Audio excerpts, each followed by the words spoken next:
নিরামিষ দিনগুলিতে একটা প্রিয় লাঞ্চ থালি, ডাল, আলু মাখা, বেগুন ভাজা।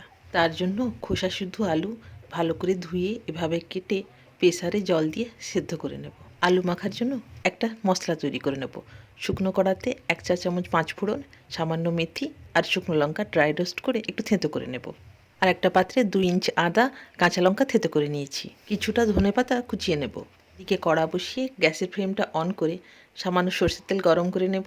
তেলটা গরম হয়ে গেলে ভেজে রাখা মশলাটা দিয়ে দেবো। তারপরে আদা কাঁচা লঙ্কা থেঁতোটা দিয়ে ভালো করে ভেজে নেব।